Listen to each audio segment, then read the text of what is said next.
Good morning, cultists. Welcome back to another Unbalanced Breakfast with CthuLoops.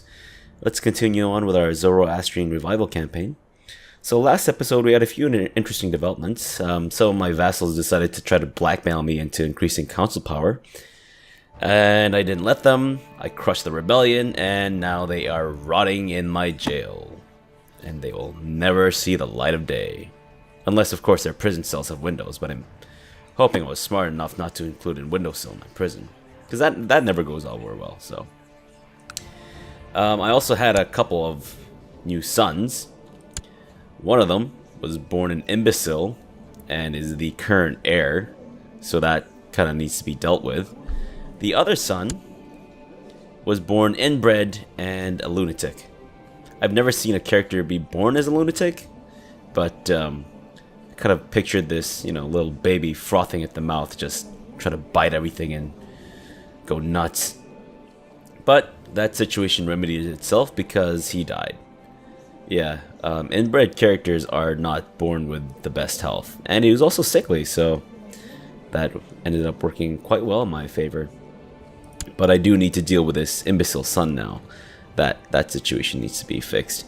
So I either need to somehow get him killed, or I'm not quite sure. I guess when he comes of age, I can send him to be a spy master and then send him off into a really disease-ridden land, of which there are currently none in the world. Well, except for maybe in India and France, but that's about it.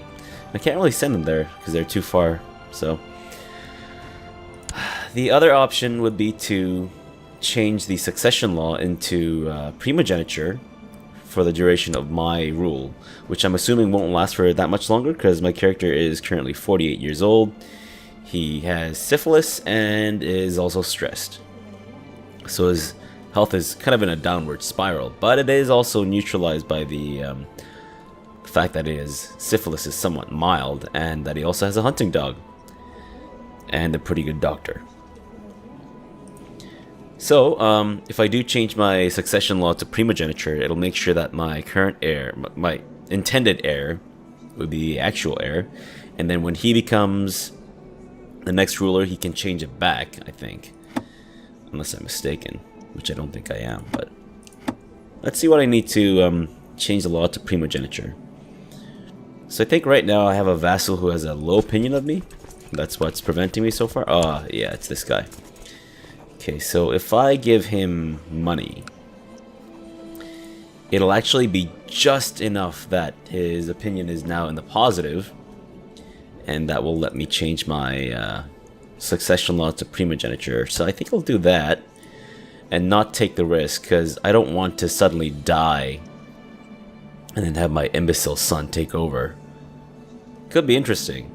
It'll be fun, but I don't want to have all my land taken away from me by my liege, who's constantly trying to get at me. So, primogeniture, here we go. Fantastic. So now I have the proper son on the as the heir. I also have a claim on this guy's county, so I think I'll do that. Henjand. Oh, I think I was also waiting for a potential claim on Khuzestan, but I think I might have to wait a little bit longer for that. So why don't I... Right, the other issue that I had with taking more land from my liege is that I'm at my vassal limit. So unless I get more diplomacy or something happens, it might be difficult for me to gain more vassals. Whatever shall I do?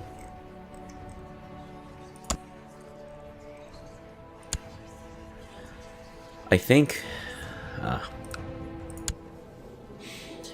maybe I should start a faction to get me installed as the as a new lord.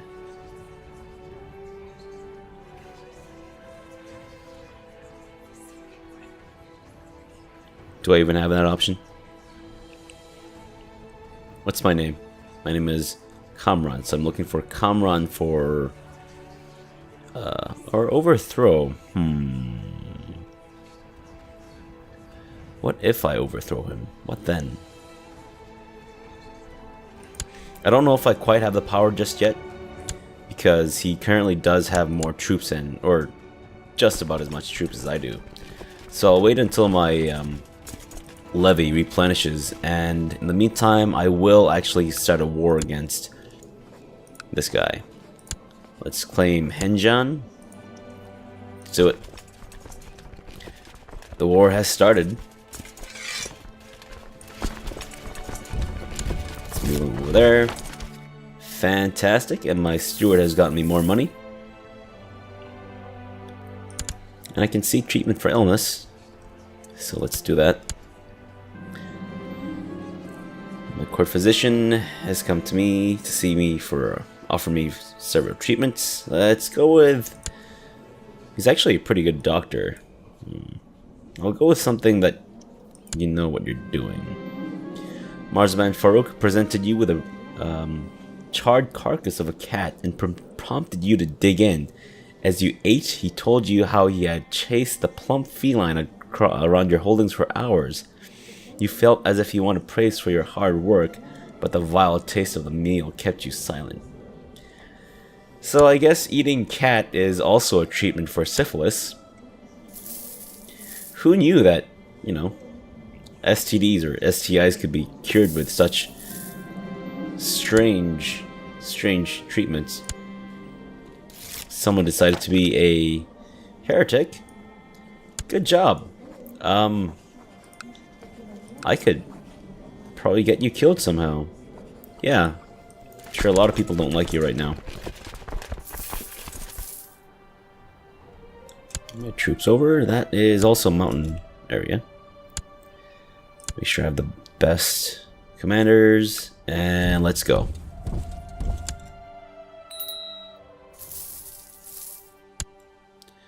Press a de jure claim. Oh, I see. You're right. But I don't have a Casus Belli, which is very strange. You're trying to go to Henjan, stop you there. I'm gonna fight you in the desert, where you have absolutely no defensive modifiers. Follow you over to Henjan. My errant subject has been converted to the Zoroastrian faith. Fantastic. Young Pujman has finished his education in the ways of war. I notice with pride that he has attained nothing less than a masterful level of knowledge. He's a brilliant strategist. Oh, fantastic. Love it. Thank God my imbecile son isn't the heir. That'd be quite terrible. So my new ambition will be to become a counselor. Not that I really want to, mind you. I'm just doing it to get rid of that notification. I should get my son married, but to whom? She's dull. I don't want you to marry a dull character. I want you to marry someone who's... Wait, never mind. I have daughters. That's it. Yeah, marry one of my daughters when they... Ah, there you go. Look at that. An attractive daughter. You can have a attractive sister wife. But I mean, you'll have to wait 16 years, so it might suck. But hey, you'll still be spry enough to make babies. Split my troops. Get them over there.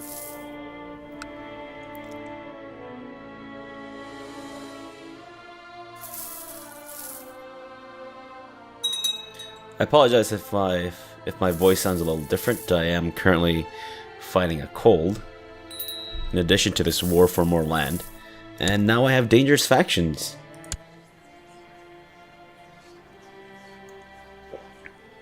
Increase council power. Did you not see what I did with the last rebellion? Do you really want to go through this again? My dungeons are limitless. They are very expansive. So unless you want to rot in there like the rest of the traitorous scum, you better rethink this. I'm gonna be nice to you and bribe you right now, but there's a very good chance, there's a real possibility that you will rot in my prison, and my steward is dead. Great, I just bribed the guy, and he had the, like, audacity to die on me. I just bribed you. Why would you die right after I bribed you? Like, days later. Not cool, man. Not cool.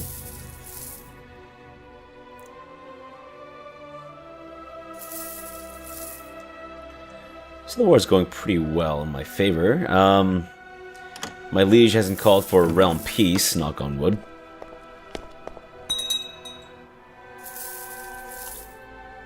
I'm still making money despite having raised all of my levies. Sorry, my domain troops. And that's 100%. That's it. Right there. Stand you down. I could potentially hold on to Henjan, but the issue there is that I'm over my domain limit. Although most of my vassals do like me well enough that I don't think the penalty to opinion is gonna be as big of an issue. But I will still give the land away. Let me give it to Gobad, the Darikpat of Berjand. He's a little lower in terms of stewardship, but he does have better martial. Although the other guy is just and brave, and he's Midas touched. So yeah, actually I'll give it to Farik and John. Currently over my vassal limit, but there's not much I can really do about that at this point. Because my goal is to continuously expand and eventually just absorb my liege's lands as well. Actually, my liege only has one land. Wow, what a loser. Yeah, and then I'll eventually just start a revolt and take over everything. Hopefully that should put me at enough power to face the Abbasids if necessary.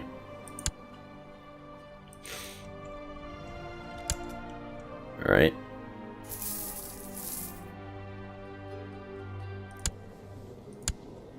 Although I am wondering if it would be prudent to get my son married off sooner rather than later. Oh, my wife is pregnant again. Actually, it's a good thing, I guess, because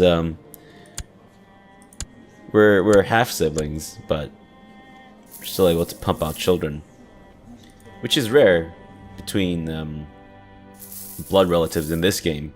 I believe there's a fertility penalty when you're married to someone of your own dynasty. At least that's what I think. I could be wrong.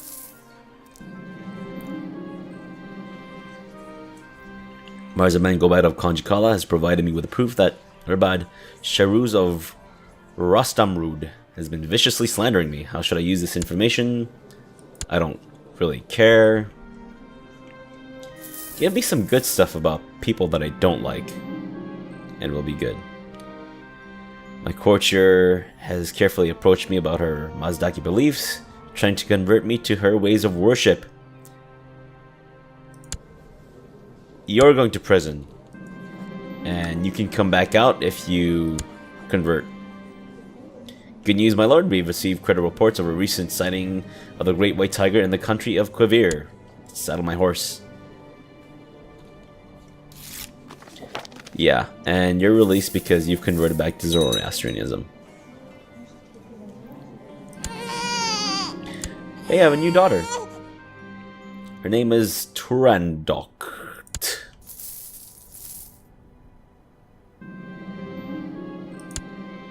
I have a new potential wife for my son.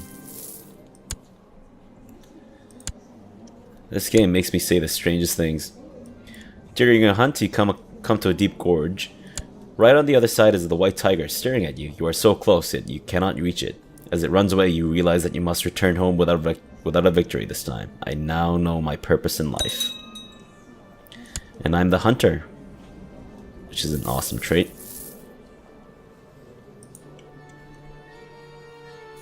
How good is my Astabad? Counselor. Chancellor, rather. He's actually pretty good, but he's not making any headway in this so far. Give out some of my honorary titles. I would rather not make my current heir a commander, just in case things go south. Oops, my bad. I actually have a lot of money built up, so let's spend it on something. Actually, let's spend it on my personal domain. Let's upgrade that stable.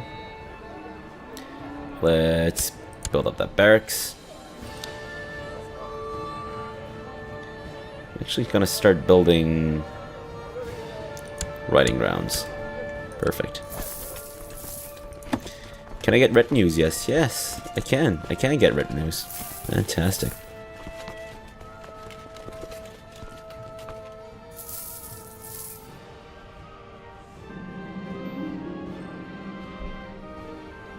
My prisoner, Mir Nardov Izja, is complaining about his dark cell in the dungeon, asking me to move him. No, but you know what I will do is I will ransom you for a tidy profit.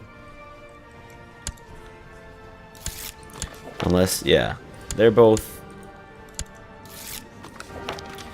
I just realized I forgot to do something. I forgot to take land away from these Sunni characters. Give it to Zoroastrians. I keep forgetting to do that. I'm terrible at this game.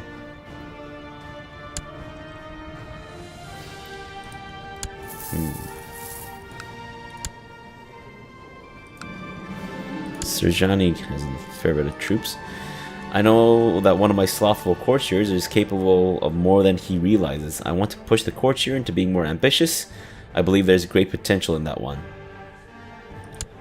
I will drive Pujman to be more ambitious, which is fantastic. It is apparently annoying to be friends with someone more ambitious than yourself. Why else would Pujman ignore me? It's my son. Really? You're not going to be ambitious? Come on, man. And my imbecile son needs an education focus. That is quite fascinating. Sure, why don't you try your hand in intrigue? I mean, it sounds terrible, but it is what it is, right?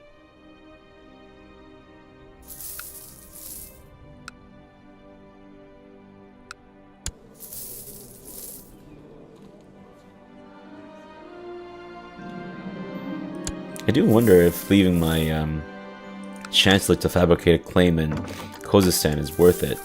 Will I even be able to fight this guy for his land? I have no idea. My trusted and devoted chamberlain has just brought to my attention that one of the serving maids has given birth to a child. According to him, my son is the father. Oh, fantastic. That's my boy, and he's lustful now. Love it. But fertility bonus is always a good thing.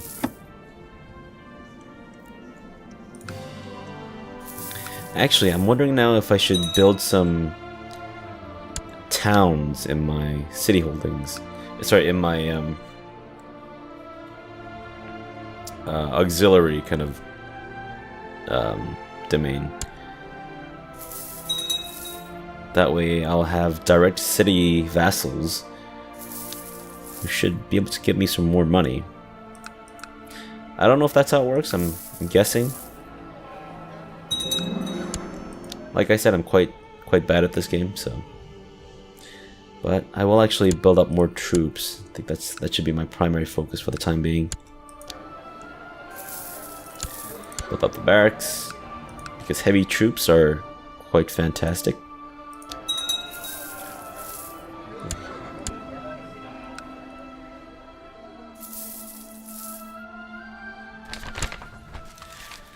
The day the earth shook, the people screamed and buildings cracked. A cloud of foul-smelling air swept over the village, making torches and fires burn bright green for several hours. It took a couple of days of repairing the cracked buildings and salvaging items from the other older houses that had collapsed. Luckily, everyone escaped unharmed. I slowly walked through the city, examining the buildings and noting what remained to be repaired when an excited peasant approached me. Without bothering with formalities, he told me about a giant crack in the ground just outside of his farm. He wanted me to come inspect it and perhaps determine what to do about it. Alright. Of course, peasant. Show me the way. Gate of Hell. The foul smell that had swept over the city the day the earth shook was slowly crept up on us, and I retched involuntarily. The wound that had burst open in the farmer's field spewed fire and brimstones as we stopped, aghast at the sight. The flames and fiery stones threatened the bare ground around the gap. The farmer was lucky his fields lay fallow. I must take a closer look at this. The tormented souls of hell, wailings, screams, and cries for help seemed to emit from the burning gap. The farmer grew pale and refused to take one step further, as I walked as close to the hellhole as I dared and tried to peek down. Apart from the occasional fiery stone and eyebrow-licking flame, I could see nothing. The wailings and screams seemed to increase until it felt as if my head would explode. I stumbled backward, felt the ground shifting beneath my feet, and would have fallen into the pit if the farmer hadn't grabbed my arm and pulled me away from it. I need this gap closed now. Close the gates of hell. I gave the wisest men and women of my court 3 days to come up with the solution on how to close this gap that seemed to open the way to hell. Within 3 days, they all had thought up a different solution to the problem. I could feed it cattle. I could fill it with stones, or I could sacrifice the most precious thing in the world. Sacrifice my heir. No, I will try to go with the illogical kind of solution here. Fill it with stones. Rolling stones. Cartload after cartload of rocks and gravel were shoveled into the gap while the workers desperately tried to stay clear of the flames and fiery stones that seemed to increase in number. The screams of pain from the bottom of the pit affected the workers, and some refused to keep shoveling in the gravel. I had to promise no one was trapped down there, but did not want anyone to descend into whatever madness the pit was. Keep shoveling. It worked! The gap finally closed. No more fiery stones and flames. No more wailing voices from the underground. Gates of hell will be removed from me. I had a gate of hell inside of me. Okay. Cool. And I got a hefty bonus to martial and a small bonus to general opinion. But for 5 years, I have pretty amazing martial score right now. And you want me to be a counselor. Do I want to be a counselor for you? Yeah, sure. Unless it's a disease. No. Okay. Sure, I'm your counselor now. And someone immediately wants my counter support. No. I'll pick an ambition and to build a war chest.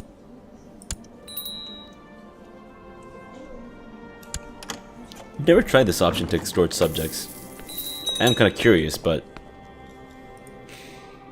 I don't want to try it in case something bad happens. So my daughter can pick a childhood focus. She'll be trained in duty.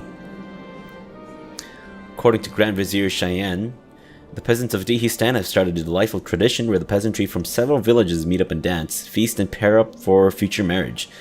By promoting this tradition, Cheyenne believes that the county will develop a strong local culture that will attract more peasants. Let's support it. Pour money into that thing.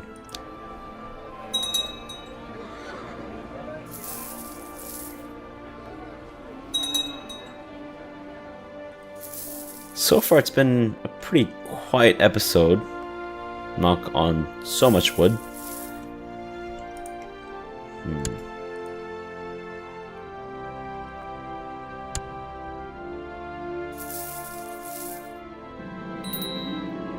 And I just inherited Quivir because he had no heirs. And he died of rabies. Good lord. Poor guy. Pujman, that's my son, isn't he? Or is it someone else named Pujman? What an ass, stealing my son's name. I don't want to give the land to anyone who's ambitious. I'll give it to this guy, Pashang. The lustful, envious Mobad. And he's also Wroth. He's got a lot of sins for someone who's supposed to be so holy.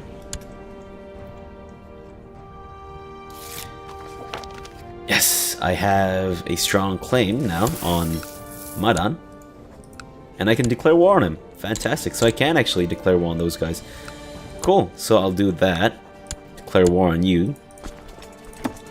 Filthy little child.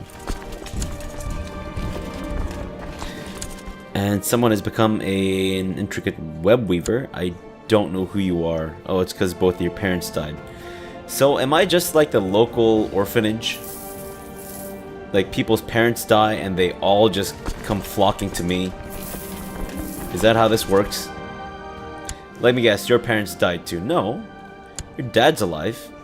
Why isn't he taking care of you? Is he just like a deadbeat? This doesn't want to take care of his own daughter. Currently hiding away in the mountains.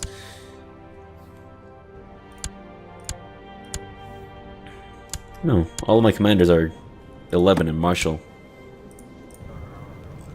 See if we can find someone better. Again, I don't really want to have my heir as a commander, just in case something bad happens. Of course, he's fleeing to Khuzestan. Let's go on another tiger hunt in the middle of the war. Oh, jeez, no.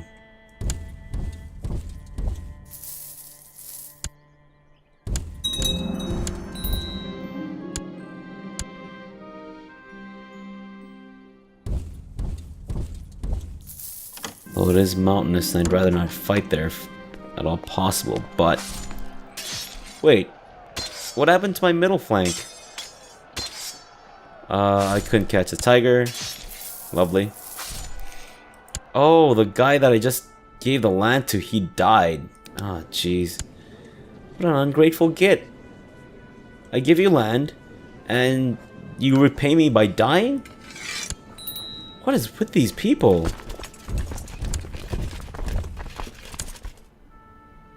Should pick another ambition. I don't know. Acquire a title. Yeah, sure.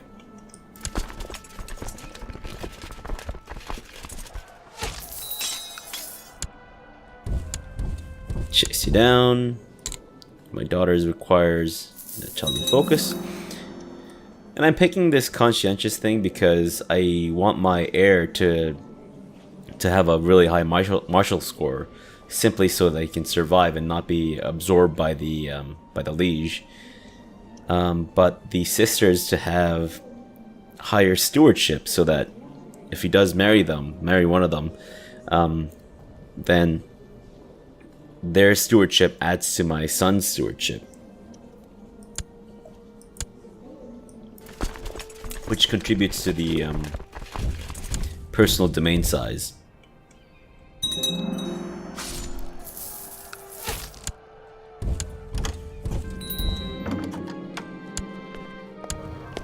More counselors just constantly dying on me. I give and I give and I give, and these guys just keep taking. Stack wipe? Yes? Fantastic. Oh yeah, I can seek treatment for my illness. Let's do that. Who was born? I don't care.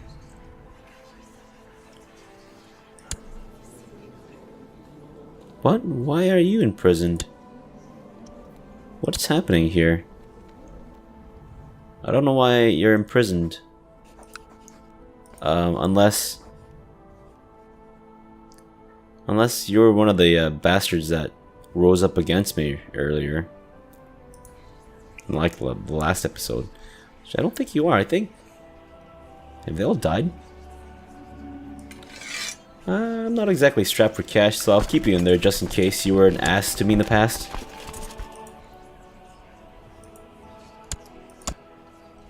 Any plots? Interesting plots? No. Factions?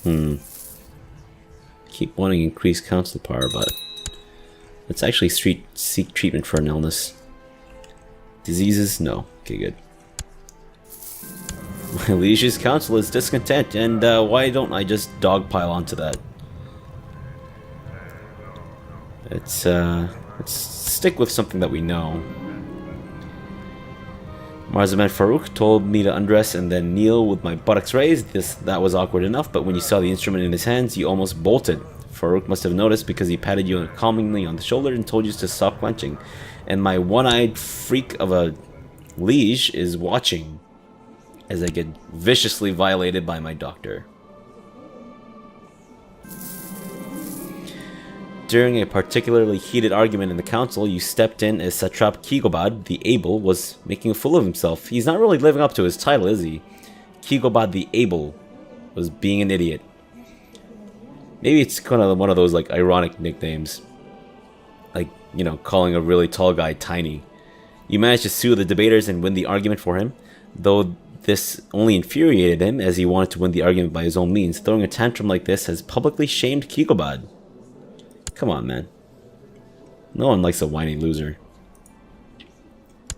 But we're gonna have to end this episode here, and we'll continue off and, I mean, let's face it, win this war next episode.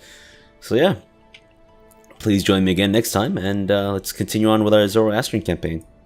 Have a good breakfast.